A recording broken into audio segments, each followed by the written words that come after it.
తండ్రి కలను నిజం చేస్తున్న కొడుకు, గ్రూప్ 1 పరీక్షల్లో సత్తా చాటిన యోధుడు. నిన్నమొన్నటి వరకు పేపర్లో ఈ వార్తను చూసి ఆ ఊరు వాళ్ళందరూ అతని గురించి చాలా గొప్పగా చెప్పుకునేవాళ్ళండి. చాలామంది కుటుంబాలు కూడా అరే అట్లా తయారు కావాలరా అని చెప్పి వాళ్ళ పిల్లలకు చెప్పుకుని సంతోషపడేవాళ్ళు.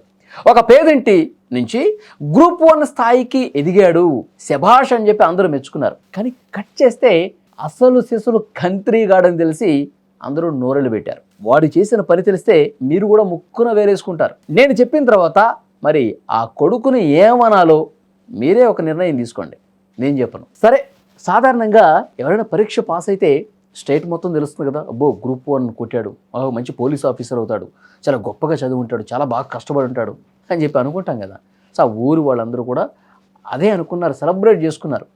విశాఖలోని అల్లీపురం ప్రాంతానికి చెందినటువంటి చెల్లుబోయిన లోచన కుమార్ మాత్రం ఆ సెలబ్రేషన్స్ని ఒక బిజినెస్గా మార్చేశాడండి.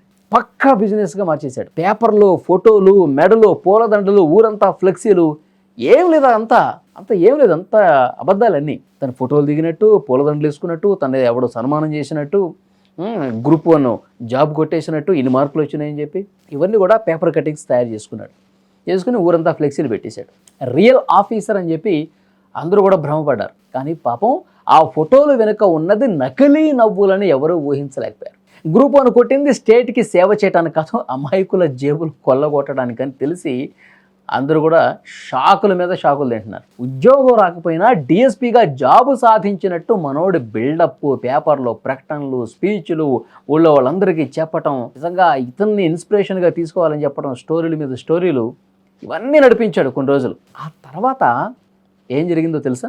దొంగలు పోలీసులకు భయపడటం పాతకాలం కదా. ఈ లోచన కుమార్ ఏకంగా పోలీసు అవతారమే ఎత్తేసి నేను గ్రూప్ 1 విన్నర్ని, కాబోయే డిఎస్పీని అంటూ కలరింగ్ ఇవ్వడంతో పాటు ఒక బిల్డప్ మ్యారేజ్ చేశాడు.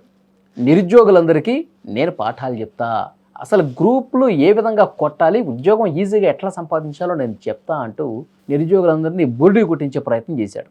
సార్, మాకు ఒక కానిస్టేబుల్ ఉద్యోగం ఇప్పించండి అని అడిగితే చాలు, లక్షల్లో ఇవ్వు డబ్బులు, రేపే కాకి డ్రెస్ కుట్టించేస్తా అంటూ హామీలు ఇచ్చి అందరికీ కుచ్చురూపులు పెట్టేశాడండి చాలామందిని. ఇదే విధంగా ట్రాప్లో పడేసుకున్నాడు. లోపల మ్యాటర్ లేకపోయినా బయట మాత్రం ఫుల్ డిఎస్పీ లెవెల్ మెయింటైన్ చేస్తూ లక్షల రూపాయలు చాలామంది అమాయకుల నుంచి అక్కడ ఆ ఊరి వాళ్ళు, తర్వాత తెలిసిన వాళ్ళు, ఆ చుట్టుపక్కల వాళ్ళు అందరూ కూడా ఇతని మాటలను నమ్మేసి డబ్బులు కట్టారు. ఎన్నాళ్ళు చెల్లినా ఈ లోచనాల ఆటలు అసలు ఏం అర్థం కావట్లా.